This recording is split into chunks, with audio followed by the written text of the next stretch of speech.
Truva'yı yok eden adam. 10 yıl savaştı, 10 yıl daha kayboldu. Ama Odysseus'un hikayesi sadece kaybolmak değildi. Bu adam tanrıların gazabını üzerine çeken tek savaşçıydı ve bugün size anlatacağımız hikaye tarihin en acımasız intikamının hikayesi. Çünkü evine döndüğünde Odysseus artık aynı adam değildi ve karşılaştığı manzara onu tamamen değiştirecekti. Odysseus meşhur Truva Savaşı'nın kazanılmasının sağlayan Truva atı fikrini ortaya atan ve o gece atın içinde gizlice Truva surlarına giren askerlerin başındaki kişidir. Oldukça zekidir ve keskin zekası onu sürükleyici maceralardan kurtulmasını sağlayacaktır. Truva Savaşı onun fikriyle kazanılmıştır. Homeros'un ünlü Odisseia destanının kahramanıdır. Destanda her sayfada ismi geçer. Laertes'in oğlu Odysseus, İthaka'nın genç kralıydı. Zeka tanrıçası Athena tarafından çok sevilip korunacaktır. Uğruna Truva Savaşı çıkacak olan güzeller, güzeli Helen'in kuzeni Penelope ile evlenmiş, Telemakos adında bir oğlu olmuştu.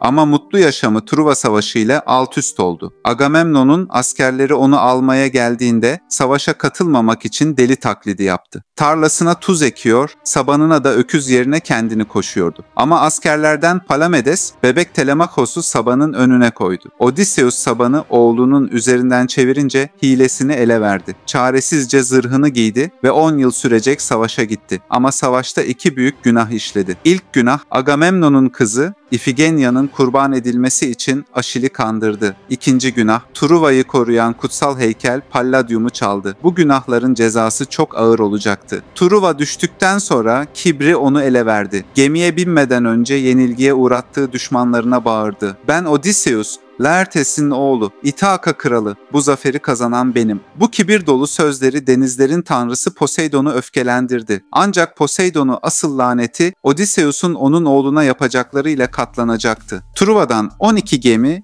ve 720 adamla yola çıkan Odysseus henüz ne tür bir cehennemin beklediğini bilmiyordu. Çünkü tanrıların gazabı onu 10 yıl boyunca denizlerde tutsak edecekti. Güzel bir havada, uygun rüzgarda yurtlarına dönüyorlardı. Ama açıldıktan sonra şiddetli fırtına başladı. Odysseus'un filosu Agamemnon'un gemilerinden ayrıldı. İkinci komutanı Eurylochus kıyıda bir şehir gördü. "Şu şehri yağmalayalım," dedi. Odysseus fikrini kabul etti. Trakya'daki Kikones halkının şehri İsmaros'a saldırdılar. Halk dağlara kaçtı. Şehri yağmaladılar, halkı öldürdüler. Sadece Apollo'nun rahibi Maron'u sağ bıraktılar. Ondan 12 küp güçlü İsmaros şarabı aldı. Bu şarap sonra Cyclops'u sarhoş etmeye yarayacaktı. Akşam yağma bitince Odysseus, "Hemen gemilere binelim," dedi. Ama adamları dinlemedi. Zafer sarhoşluğuyla yemeğe, şaraba daldılar. Sahilde uyuyakaldılar. Sabaha karşı dağdan inen Kikones halkı toplu saldırdı. Truva savaşçıları da yanlarındaydı. Her gemiden 6 adam öldü. Toplam 72 kayıp. Odysseus aceleyle denize açıldı. Ama bu sadece başlangıçtı. Çünkü Poseidon'un asıl laneti henüz başlamamıştı. Kikones saldırısından kaçtıktan sonra Poseidon fırtına gönderdi. 9 gün boyunca sürüklendiler denizlerde. Su ve yiyecek tükenmeye başlamıştı. 10. günde görünürde cennet olan bir adaya vardılar. Lotus yiyen halk onları dostça karşıladı ve büyülü meyve ikram etti. Bu meyveyi yiyen adamları her şeyi unuttu. Evlerini, ailelerini, görevlerini. Odysseus dehşetle gördü ki arkadaşları artık İthaka'ya dönmek istemiyordu. "Neden ayrılalım ki? Burada mutluyuz," diyorlardı gözleri boş boş. Zorla adamlarını gemiye sürükledi Odysseus. Ama çıkarken Lotus yiyenlerin lideri ona baktı ve gülümsedi. "Unutma Odysseus, unutmak bazen en büyük nimettir." Bu sözlerin anlamını daha sonraki maceralarda anlayacaktı. Lotus yiyenlerden kaçtıktan sonra yine fırtınaya yakalandılar. Su ve yiyecek aramak için bilinmez bir adaya çıktılar. Ada koyunlarla doluydu. Adanın tepesinde dumanlar görünüyordu. Demek ki burada yaşayan vardı. Odysseus 12 en cesur adamıyla keşif için çıktı. Koyunları bir mağarada topladılar. Bu büyük mağarada içinde peynir ve süt dolu çömlek vardı. Adamları, "Hemen kaçalım buradan," dedi ama Odysseus merakla beklemeye karar verdi. Bilmedikleri ise bu ada insan yiyen tek gözlü devlerin, yani Siklopsların eviydi. Akşam tek gözlü dev olan Polifemus geldi. Mağarayı dev kayayla kapattı. Artık tuzak kurulmuştu. Dev Polifemus ilk hamlede 6 İthakalı gemiciyi yedi. Odysseus dahiyane bir plan yaptı.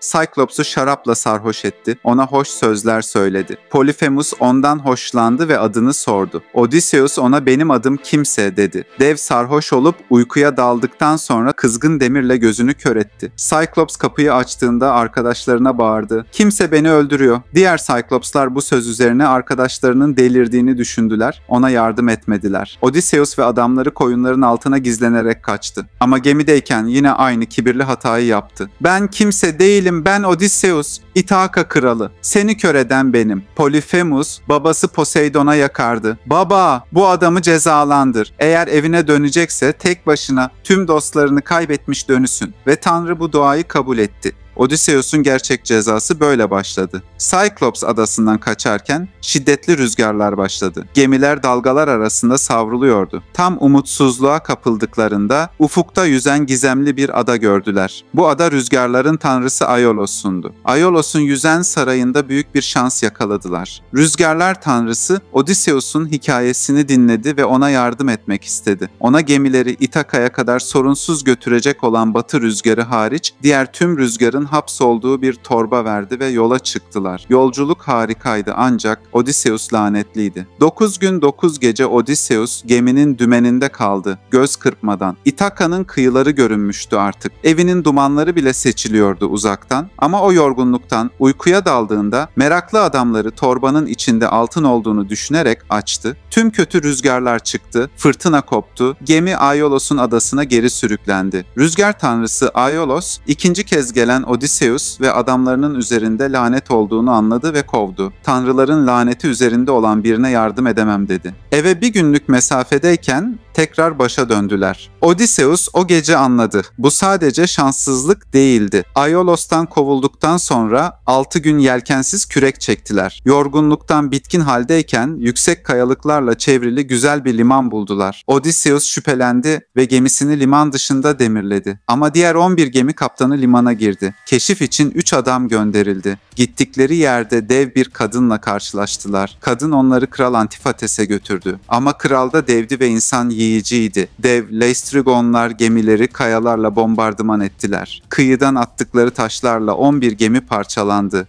Suya düşen adamları mızraklarını saplayarak balık gibi avladılar ve hepsini yediler. Yüzlerce adam öldü. Sadece Odysseus'un gemisi limana girmediği için kurtuldu. 720 adamdan geriye sadece 46 adam kalmıştı. Odysseus o gece güvertede durdu, ellerindeki kan lekelerine baktı. Her yerde arkadaşlarının cesedi vardı. Ama en kötüsü daha yolun yarısında bile değildiler. Laestrygонlardan kaçarken tek gemi kalmıştı. Çaresizlik içinde yakındaki bir adaya sığındılar. Adanın ortasında büyük bir saray vardı. Etrafında duman çıkıyordu. Odysseus adamlarını ikiye böldü. Eurylochos 22 adamla keşfe gitti. Saraydan güzel bir kadın sesi geliyordu. Şarkı söylüyordu. Eurylochos şüphelendi ve dışarıda bekledi. Ama diğer 21 adamı içeri girdi. Büyücü Kirke onlara büyülü içecek verdi ve domuza dönüştüler. Ama Tanrı Hermes geldi Odysseus'a yardım etmeye. Molly bitkisini verdi. Bunu ye, büyüsü sana işlemez. Odysseus Kirke'nin sarayına girdi. Büyücü içeceği verdiğinde hiçbir şey olmadı. Kirke şaşırdı. Sen kimsin? Büyüme direnen ilk insansın. Odysseus kılıcını çekti. Arkadaşlarımı geri çevir. Kirke boyun eğdi. Adamları insana çevirdi. Hatta 1 yıl misafir etti onları. Bu 1 yıl boyunca Kirke Odysseus'a geleceği gösterdi. Evinde talipliler karınla evlenmeye çalışıyor. Malını yiyorlar, oğlunu öldürme planları kuruyorlar. Ayrılırken Kirke'nin uyarısı, en büyük tehlike seni bekliyor. Ölüler diyarına gitmelisin. Kirke'den ayrılmadan önce büyücü Odysseus'a korkunç bir haber verdi. Eve dönmek istiyorsan önce Hades'e inmelisin. Orada kahin Tiresias'la konuş, sana yolu gösterecek. Bunun üzerine dünyanın sonuna Okeanos nehrinin kıyısına gittiler. Orada bir çukur kazdılar ve kurban kanıyla ölü ruhları çağırdılar. Kahin Tiresias onu uyardı. Trinakya adasında güneş tanrısının ineklerine dokunma. Dokunursan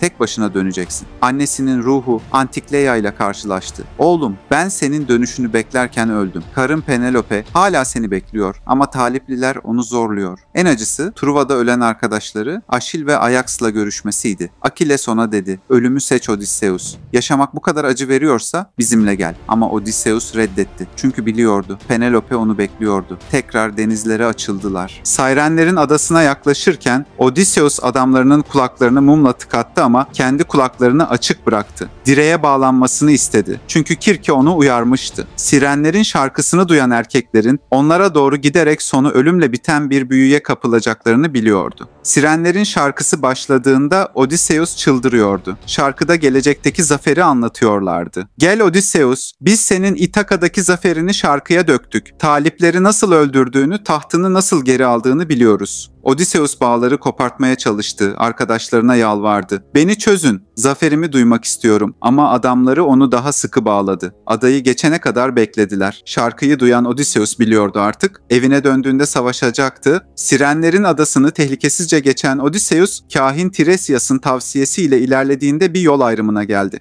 İki canavar arasında seçim yapmak zorundaydı. Ya günde 3 kez denizleri yutan ve tüküren, ayrıca denizlerde korkunç girdaplar yaratan Charybdis ya da 6 başlı canavar olan Scylla. Charybdis'le karşılaşırlarsa canavar tüm gemiyi yutacaktı. Scylla ise sadece 6 adamını alacaktı. Odysseus karar verdi. 6 adamını kaybetmeyi tercih etti. Scylla'nın 6 kafası geminin üzerine indi. 6 en iyi savaşçısını aldı. Adamlar Odysseus'a yalvarıyordu. "Kurtarın bizi efendim." Ama Odysseus çaresizdi. 6 arkadaşının çığlıkları kulaklarından çıkmıyordu ve hayatının sonuna kadar da çıkmayacaktı. Geriye sadece 40 adam kalmıştı ve en büyük test henüz gelecekti. Güneş tanrısı Helios'un Trinakya adasına çıktılar. Açlıktan çıldıran adamları Güneş tanrı Helios'un kutsal ineklerini kesti. Odysseus uyardı. "Bu ineklere dokunmayın. Hepimiz öleceğiz." Ama açlık çok büyüktü. Odysseus dağda dua ederken adamları inekleri kesti. Helios Zeus'a şikayet etti. "Bu adamları cezalandır, yoksa ben de güneşi kendim ile birlikte yeraltı dünyasına götürerek ölüleri aydınlatacağım." Bunun üzerine Zeus'un yıldırımı gemiyi parçaladı. Tüm arkadaşları öldü. Sadece gemi parçasına tutunarak Odysseus kurtuldu. 720 adamdan geriye sadece o kalmıştı. Poseidon'un laneti gerçekleşmişti. Birkaç gün denizde sürüklenen Odysseus, Ogygia adasının kayalıklarına vurur. Bu adada su perisi Kalipso ile karşılaştı. Kalipso'nun adasında 7 yıl tutuklu kaldı. Güzel nimf ona ölümsüzlük teklif etti. "Benimle kal, hiç ölme." Ama Odysseus reddetti. "Ben Penelope'yi seviyorum, eve dönmek istiyorum." Her gün sahilde oturuyor, İthaka'yı düşünüyor, ağlıyordu. Zeus'un emriyle Hermes geldi, Kalipso'ya Odysseus'u serbest bırakmasını söyledi. Kalipso gönülsüzce kabul etti. "Odysseus, sen ne aptalsın. Ölümsüzlüğü reddedip ölümlü bir kadına dönmek istiyorsun." Ama Odysseus kararlıydı. Nihayet eve dönme şansı yakalamıştı. Denizde fırtınaya yakalandı, Fayakya kıyılarına vurdu. Kral Alkinoos'un sarayında tüm hikayesini anlattı. Kral şaşkınlıkla dinledi. "Bu kadar acı çektiğin yeter Odysseus. Seni evine göndereceğiz." Fayakya'nın büyülü gemisi onu İthaka'ya götürdü. Gemiciler onu kıyıya çıkardılar. 20 yıl sonra nihayet evindeydi. Ama evde onu bekleyen manzara tüm acılarından daha zordu. İthaka'ya döndüğünde Athena onu yaşlı bir dilenci olarak değiştirdi. Böylece kimse tanımayacaktı. Sadık domuz çobanı Eumaeus'u ziyaret etti. Eumaeus efendisinin döneceğine inanmıyordu. Ardından oğlu Telemachos'la buluştular. 20 yıl sonra baba oğul sarıldılar. Telemachos şaşırmıştı. "Babam gerçekten dönmüş." Plan yaptılar. Odysseus dilenci kılığında saraya girecek. Durumu görecekti. Çünkü sarayda Penelope'yi almak isteyen 108 talibi vardı. Herkes gibi Penelope de kocasının 10 yıl önce biten Truva Savaşı'nda öldüğünü düşünüyordu. Dilenci kılığında saraya giren Odysseus gördüğü manzaraya öfkelendi. 108 talip malını yiyor, şarabını içiyor, hizmetçileriyle yatıyordu. Penelope'ye evlenme teklifleri yağdırıyorlardı. Antinoos isimli talipler lideri dilenciyi tekmeledi. "Defol buradan serseri." Odysseus öfkesini zor bastırdı ama planı bozmamalıydı. Yaşlı dadısı Eurykleia onu yıkarken ayağındaki yıldırım şeklindeki yaradan tanıdı. Odysseus onu susturdu. "Kimseye söyleme." dedi. Penelope büyük bir yarışma düzenledi. Kim Odysseus'un yayını gerip 12 baltanın deliğinden ok geçirirse onunla evleneceğim. 108 talip sırayla denedi. Hiçbiri yayı bile geremedi. Dilenci kılığındaki Odysseus, "Ben de deneyebilir miyim?" dedi. Taliplerin lideri Antinoos güldü. "Sen mi?" İhtiyar dilenci diyerek onunla alay ettiler. Ama Telemachos müdahale etti. "Bırakın denesin." Odysseus yayı aldı, kolayca gerdi. 12 baltanın deliğinden ok geçirdi. Sonra ikinci okunu Antinoos'a fırlattı. Ok göğsüne saplandı. "Ben Odysseus, İthaka kralı, intikam zamanı geldi." Athena'nın yardımıyla Odysseus ve Telemachos 108 talibi öldürdü. Savaş korkunçtu. Taliplerin lideri Antinos ilk ölendi. Diğerleri kaçmaya çalıştı ama kaçacak yer yoktu.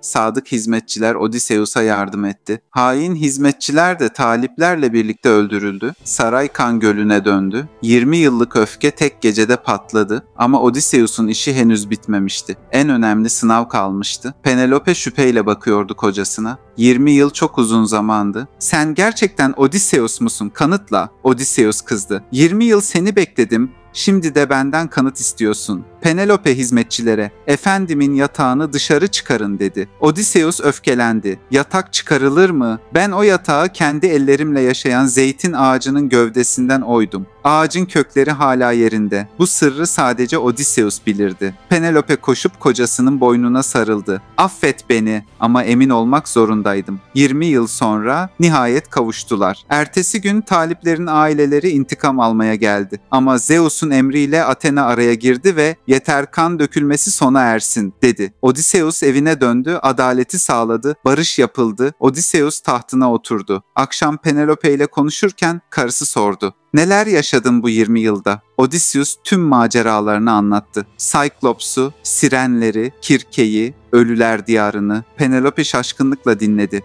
Bu kadar çok şey mi yaşadın? Evet, ama hepsi seni bulmak içindi. Ve böylece tarihin en ünlü yolculuğu sona erdi.